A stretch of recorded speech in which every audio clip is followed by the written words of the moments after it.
답이 없는 와이프 형님이랑 결판을 낼 생각입니다. 안녕하세요. 결혼한 지 5년 차인 신랑입니다. 요즘 안 그래도 시국 때문에 힘든데 와이프 친척들이 저를 너무 힘들게 하네요. 이대로 가면 정말 와이프 친척과 연 끊는 게 문제가 아니라 와이프와도 연을 끊어야 할 것 같습니다. 정말 연을 끊어야 할지 다른 해결책을 생각해 볼지 조언을 구하고 있는데요. 일단 저는 프리랜서입니다. 개인 사업자 비슷한 것으로 생각하시면 될 듯 하네요. 수입은 변동이 좀 있는데요. 연봉 기준으로 하면 평균 1억 가까이는 나옵니다. 40살 안 먹었는데 1억 가까이 벌 정도면 남들보다는 많이 버는 셈이겠죠. 사업하면서 돈 까먹는 분들도 많던데 아직 돈 까먹은 적도 없고요. 그리고 와이프 역시 저 비슷하게 프리랜서예요. 와이프 쪽은 한 1년 전부터 일이 잘 안 풀려서 수입이 거의 없습니다. 노력을 하는 것 같고 제가 보기에도 노는 건 아닌데 돈이 잘 안 벌리더군요. 그리고 우리 사이에는 자식이 총 2명 있고요. 일단 우리 가족 문제는 크게 없습니다. 제가 아이 둘 키울 정도의 수입은 되니까요. 와이프도 노는 게 아니라 노력을 하고 있으니 그만큼 언젠가 잘 풀리면 저 못지않게 혹은 저 이상 벌 수도 있겠죠. 설령 못 번다고 하더라도 그 이후로 와이프를 떠날 생각은 전혀 없습니다. 문제는 와이프의 오빠가 막장이라는 점이에요. 이 사람은 결혼할 때부터 뭔가 마음에 안 들었습니다. 처음 만날 때부터 뭐랄까 뺀질거리는 느낌이랄까요? 뺀질거린다는 게 이상하게 치근덕 되는 게 아니라 사기꾼 느낌 있지 않습니까? 딱 그런 느낌이 든 사람이라서 처음부터 마음에 안 들었습니다. 이 사람은 바깥에서 자기를 전업 투자자라고 소개하고 다니더라고요. 전업 투자자라고 하면 투자로 돈을 버는 사람 아닙니까? 제가 알기로 이 사람이 투자해서 제대로 돈을 번 적이 없습니다. 돈을 벌기는커녕 계속해서 잃은 것으로만 알고 있어요. 이 사람 성격상 돈을 벌었다면 여기저기 자랑했을 건데 그런 적이 없거든요. 투자한다고 여기저기 돈 끌어다 쓰다가 계속 날리면서 어느덧 30대 중반이 된 인간이지요. 경력도 뭐고 없으니 번듯한 곳에 취직하기도 어려울 테고 제가 보기에도 참 한심한 사람입니다. 문제는 이 한심한 사람이 본격적으로 저한테 손을 뻗치기 시작한 겁니다. 이 사람이 처가댁에서 가져간 돈이 1억이 넘는 것으로 아는데요. 처가댁이 넉넉한 곳도 아닌데 부모님 돈을 1억 넘게 뺏은 것이죠. 결국 처가댁에서도 와이프 오빠를 손절했다고 합니다. 돈 갚기 전에 한 번만 더 빌려달라고 하면 의절하겠다고 선언했대요. 그 정도면 되지도 않는 전업 투자자 노릇은 그만두고 막노동이라도 나가야 할 건데요. 그런데 이 사람이 이제는 사채까지 손을 뻗었다고 하네요.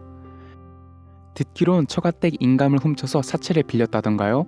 어쨌든 사채가 1,000만 원인데 그게 2천만 원 넘게 불어나고 나서야 처가에서 그 사실을 알았다고 합니다.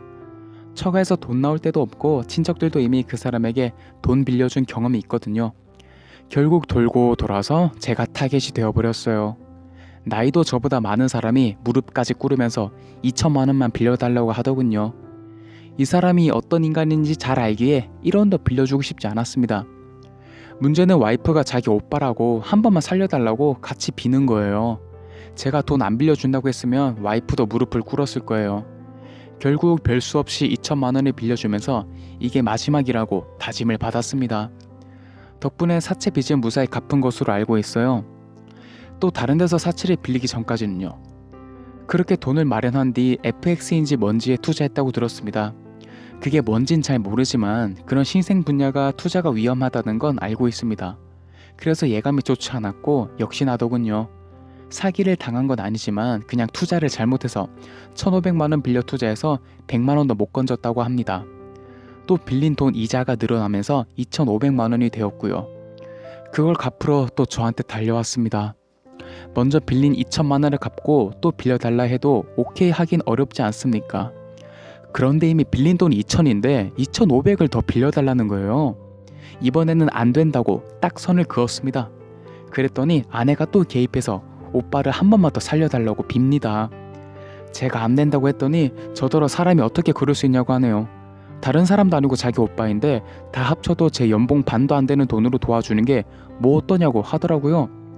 그 말을 듣는 순간 저도 화가 치밀어서 저도 소리를 질러버렸어요. 돈도 못 버는 주제에 남편 연봉 절반 가까이 달라고 하는 말은 참 쉽게 나온다고 했죠. 그러니까 아내가 웁니다. 저도 말실수한 것 같아서 사과하고 달래주었는데 아직도 화를 풀지 않네요. 그날 이후 여전히 부부 관계는 냉랭한 상황이고요. 눈치가 없는 건지 와이프 오빠는 계속해서 2,500만 원만 빌려달라고 합니다. 솔직히 그 인간 살아온 모습을 보면 돈 빌려준 결과가 뻔히 보입니다. 먼저 2천만 원 날려먹었듯 이번에도 똑같이 날려먹겠죠. 그래서 제가 아내한테 이런 말도 해봤습니다. 돈을 빌려주는 대신 그 인간 정신병원에 넣으라고요. 이게 일종의 도박 중독 같은 거니 정신병원 가서 입원이든 치료든 시키겠다고 약속을 하면 돈 빌려줄 수 있다고 했습니다. 그 말을 들은 아내가 또 화를 냅니다. 어떻게 자기 오빠를 정신병자 취급하냐고 그러고 말해요. 그 문제로 어제 또 싸웠고 지금까지도 답이 안 나오고 있습니다. 돈 안 빌려주는 한 머자나 각방을 쓰고 부부 관계도 파탄이 나지 않을까 싶네요. 생각을 해봐도 문제는 저나 심지어 아내도 아닙니다. 아내 힘을 빌려서 저에게 빌붙으려고 하는 와이프 오빠죠. 하지만 아내는 그 사람을 포기하지 못하는 것 같아요. 끝내 그 사람을 계속 붙들려 한다면 제가 포기하는 방법밖에는 없지 않을까 싶네요. 제 생각으로는 이혼도 불사하고 와이프 형님과 결판을 내고 싶습니다. 그렇지만 혹 다른 해결 방법을 아시는 분이 있다면 조언 좀 부탁드릴게요.